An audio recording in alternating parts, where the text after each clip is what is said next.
A deliberate pause is when you stop teaching, you stop moving around the classroom, your voice is off and you're scanning every individual face in the room. A deliberate pause is an opportunity for me to gauge where the students are at, to make any corrections or reiterate any instructions if I need to. It also gives me an opportunity to allow them some processing time to uptake what it is that is expected of them and to enact that. It draws the students' attention to me as the teacher, and it makes them aware that I'm aware of them in the room. I would use a deliberate pause after giving an instruction to the whole class. I might use it with a child after giving a behaviour correction and giving them time to think about what they need to do next. Deliberate pause after a quick correction of behaviour is just to make sure the student knows that I've been watching them and that behaviour is stopped, then we move on. After instructions, it's to make sure the children get a bit of processing time to have a think about what's been said so they can then act on it.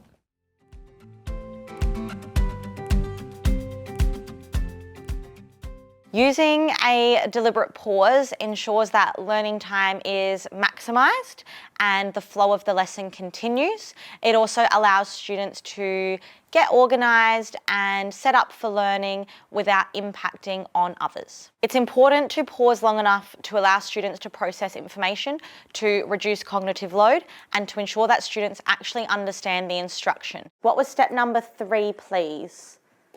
Sophia? Okay, crunch and sip and eat at your desk. Crunch and sip at your desk. Beautiful. Let's have a think. The 3 things we need to do.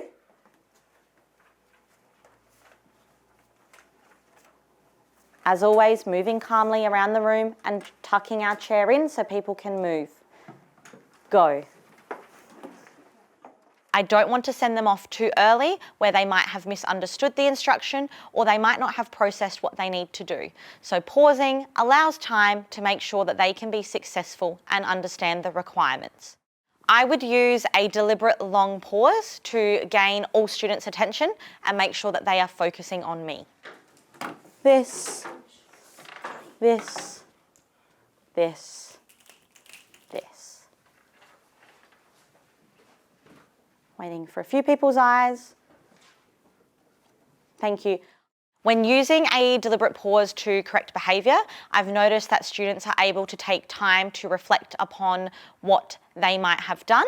It also allows them to really truly think about the expected behaviour and what process they need to carry out to demonstrate that. Thank you for your eye contact. Well done. And hands down. Okay. Oh. Lost a few people. I'm going to give you 5 more minutes. If a deliberate pause does not have the desired effect, I would then move to a verbal cue. This. Thank you. Just waiting for one person. Thank you. Okay, next one is some extras. With a deliberate pause, you might use other skills such as a look, a gesture, or circulating to that particular student. So we're going to learn about an artist called Keith Haring, and we're going to do some research.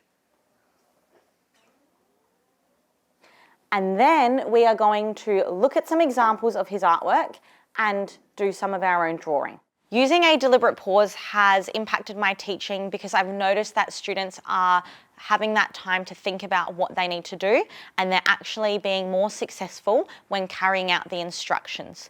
I've also noticed that it can reduce that cognitive load and students aren't as overwhelmed when going off to complete their instructions.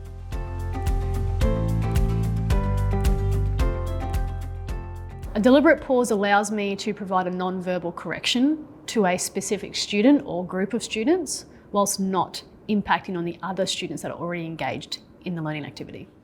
3, 2, 1, equipment down, eyes on me, thank you. Right, excellent job with the dissection. We're now going to start our cleanup routine. Thank you, girls. So in regards to cleaning up your biological material, the occasions that I would use a deliberate pause is mainly when gaining student attention. I find that the use of a deliberate pause allows me to make eye contact with students around the room to ensure that they're all following my instructions and meeting my expectations. The pause then allows me to emphasise any student that isn't meeting that expectation and provide a non-verbal correction. 3, 2, 1.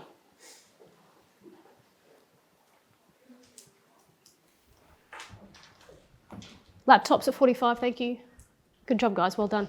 In occasions where I feel it's necessary to use a long pause to gain student attention, it enables me to make eye contact with the student in question, but it also ensures that the rest of the class understand why the pause is so long, and it shows them that that behaviour isn't meeting expectation and that it will be addressed.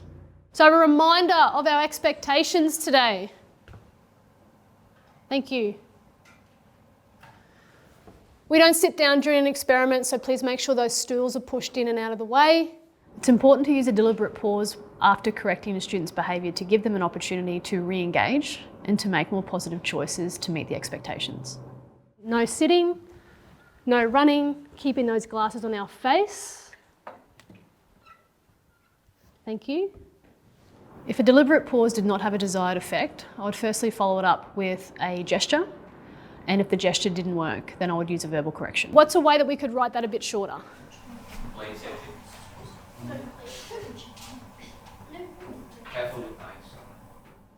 Can we show some respect to the person talking, please? Thank you. Be careful. It's important to pause long enough to allow students to process information to ensure that they fully understand what's being asked of them and to give them an opportunity to get my attention and to ask clarifying questions if required. And then when you think that you've done all that you can do, put your hand up and I'll come and check.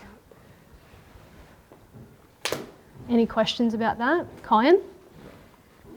The impact of not pausing after giving an instructions to students, I find that students will be more likely to become disruptive if they don't understand what's being asked of them, is more likely to lead to some unwanted behaviour across the class, and I have to reset the class as a result. The positive responses that I've noticed when using a deliberate pause is that students are highly likely to re-engage with the expectations and to make positive choices.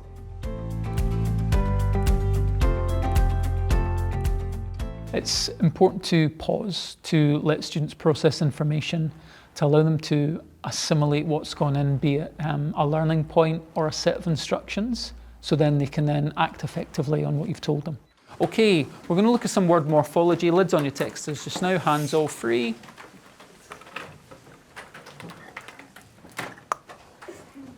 Thank you, guys.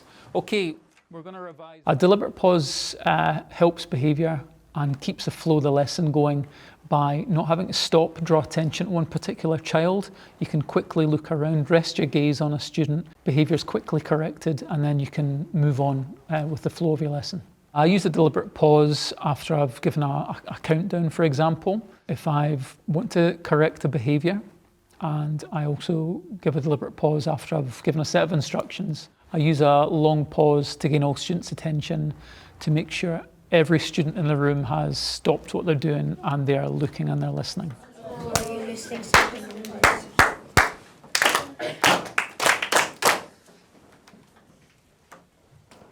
Beautiful, guys.